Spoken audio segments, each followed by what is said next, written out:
कसुगाव block जोंहा UPPL committee हिसाबै बे अफिसनि लांगोनायाव मोनसे गिदिर सुबुंगमा होननांसिगोन आरो बे बिसायख'थिनि जि मेल बहायनो गोबां 500निबो बारा गुबुन गुबुन रावारि रायजो राजाफ्रा बहाय दिनैहाय जगदान होबाय इउपिपिएल राजखान्थि हान्जायाव बेनिफ्राय बियो फोरमान खालामो फैगौ बिसायख'थियाव जे 4 लाखनि बारा भटआव जोंनि इउपिपिएलनि केन्डिडेट जयन्त बसुमतारी मानगोनां बिथाङा देरहानानै बे ओनसोलनि जे प्रतिनिधित्व एबा थान्दै हिसाबै दिल्लीयाव थांनाया बे निश्चित जाबाय बे स्पष्ट जाबाय नोंथाङा मोनसे बाथ्रा बुंदों बे खेबाव जों बर'फ्रा खौसेथि जानानै एनडिएनि बिजाथिनो भट होनांगौ होननानै मानि थाखाय जों खौसेथि जानांगौ नोंथाङा बुंदों ना खोथायाथ' जोङो बावबाथ' जानाय नङा 2014 आव बिपिएफनि जानानै आंबो केन्डिडेट जादों आरो बे समाव आङो मन्थ्रि हिसाबैनो दंमोन आरो बिपिएफआ बिटिसिआव सरकार दंमोन आरो दिसपुरावबो सरकार दंमोन 2019 आव आब' प्रमिला रानी ब्रह्मखौ बिथाङाबो मन्थ्रि हिसाबैनो एमपि दारायदों आरो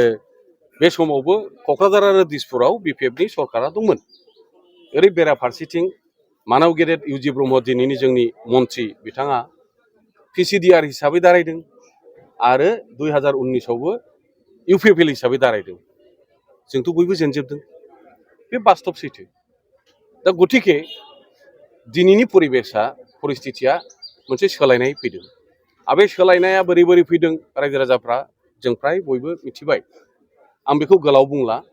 दा समया परिस्थितिया दाबि खालामदों आरो जोंखौ फोरोंदों मोनसे डाइरेक्सन होदों मोनसे थिनदों जे ओरै नोंसोर ज' जाजोबनानै एनडिए हिसाबै जिबायदि बहाय मोनसे सिद्धान्त फैबाय बे एनडिए हिसाबै फैनाय थांखि एबा सिद्धान्तखौ जोङो गनायनानै लानाया मोजां आरो जायजों स्पष्ट जाबाय एनडिए हिसाबै इउपिपिएल हिसाबै ट्रेक्टरनि सावगारियाव जोङो देरहानो हायो जोंनि जयन्त बसुमतारी मानगोनां बिथाङा देरहानो हायो बे खोथाया बांद्राय गोथौ बिजिरलायनांगौ नंला बे सायाव जोङो नायब्लाबो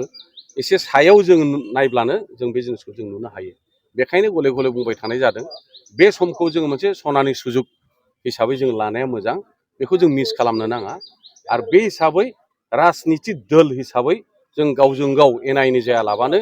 जातीय मोनसे सिन्थाधाराजों जोंनि भबिसतनि खोथाखौ जोङो गुरुत्त होनानै प्रायरिटि होनानै जोङो सेक्टरनि सावगारियाव भट होनाया एबारनि थाखाय जोबोद गोनां बे बाथ्राखौसो आं बुंबाय थादों गोजोन्थों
मोनसे गोजोनथाव खौरां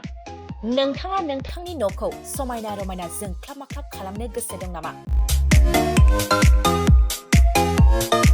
थारैनो नोंथाङा नोंथांनि न'खौ समायना रमायना साजायनो गोसो दंब्ला नोंथांमोननि थाखाय बिजनेस बेन्स प्रडाक्ट्स कम्पानिया गोजोनथाव खौरां लानानै फैदों।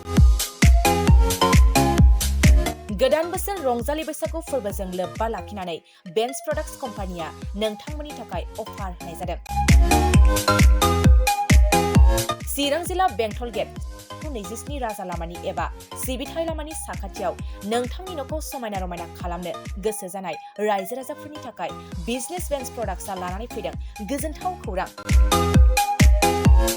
पलिग्रेनाइट, WPC एबा PVC, wooden flooring, wallpaper, steel roofing, soffit ceiling बायदि गाबनि न' साजायग्रा खम बेसेनावनो नोंथांमोना बायनानै लांफैनो हागोन।